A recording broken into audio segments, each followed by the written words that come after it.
দীর্ঘদিন ধরে চলা রক্তক্ষয়ী সংঘাত নিরসনে অবশেষে ওয়াশিংটনে মার্কিন মধ্যস্থতায় একটি ঐতিহাসিক কাঠামোগত চুক্তিতে সই করেছে ইসরায়েল ও লেবানন।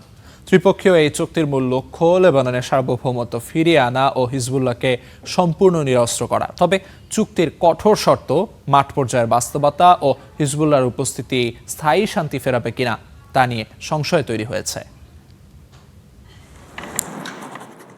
লেবাননের সংঘাত অবসানের লক্ষ্যে একটি কাঠামো চুক্তিতে সই করেছে ইসরায়েল ও লেবানন। যুক্তরাষ্ট্রের মধ্যস্থতায় ওয়াশিংটনে ত্রিপক্ষীয় এই চুক্তিতে সই করেন লেবানন, ইসরায়েল ও যুক্তরাষ্ট্রের রাষ্ট্রদূতরা।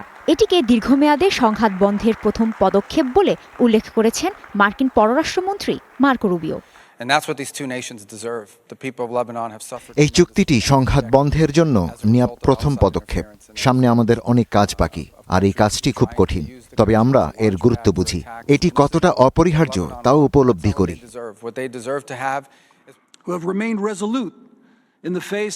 চুক্তিতে দুই বিষয়কে গুরুত্ব দেওয়া হয়েছে।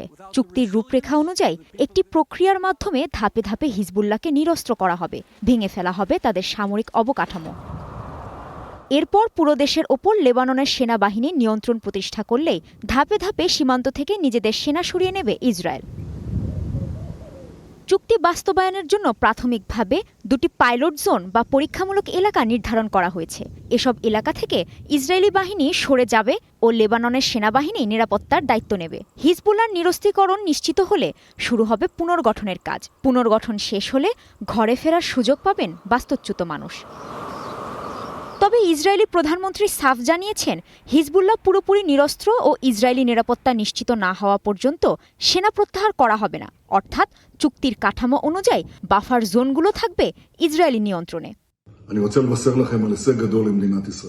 ইসরায়েল দক্ষিণ লেবাননের নিরাপত্তা অঞ্চলে অবস্থান বজায় রাখছে। এটি একটি বড় অর্জন। আমরা তা ধরে রাখব ততদিন পর্যন্ত যতদিন না হিজবুল্লাহ পুরোপুরি নিরস্ত্র হয়।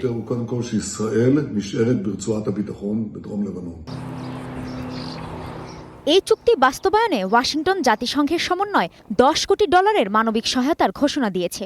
পাশাপাশি লেবানন সেনাবাহিনীর সক্ষমতা বাড়াতে আরও $3 কোটি দেওয়ার প্রতিশ্রুতি দিয়েছে মার্কিন প্রশাসন। ইসরায়েলের সঙ্গে চুক্তিতে লেবানন সরকার সই করলেও এর তীব্র বিরোধিতা করেছে সশস্ত্র গোষ্ঠী হিজবুল্লাহ। চুক্তির বিরোধিতা করে রাজপথে আন্দোলনও করেছে হিজবুল্লাহ সমর্থকরা। তাদের দাবি, বিনা শর্তে লেবানন থেকে ইসরায়েলকে সেনা সরিয়ে নিতে হবে। জোরপূর্বক হিজবুল্লাহর অস্ত্র কেড়ে নিতে চাইলে গৃহযুদ্ধ শুরু হতে পারে বলে হুঁশিয়ারি দিয়েছে সশস্ত্র গোষ্ঠীটি। যুক্তরাষ্ট্রের সমর্থনে লেবাননের সেনাবাহিনী যদি এই চুক্তি বাস্তবায়নে বল প্রয়োগ করে, তাহলে তা গৃহযুদ্ধের দিকে নিয়ে যেতে পারে। 2023 সাল থেকে যুদ্ধবিরতি চুক্তি একাধিকবার লঙ্ঘন করেছে ইসরায়েল। হিজবুল্লাহকে নির্মূলের কথা বলে হামলা চালানো হয়েছে বেসামরিক ভবন, হাসপাতাল ও শিক্ষা প্রতিষ্ঠানে। 4000-এর বেশি মানুষ নিহত এবং 10 লাখেরও বেশি বাস্তুচ্যুত হয়েছেন। এমনকি চুক্তি স্বাক্ষরের দিনও দক্ষিণ লেবাননে ইসরায়েলি বিমান হামলায় হতাহতের ঘটনা ঘটেছে।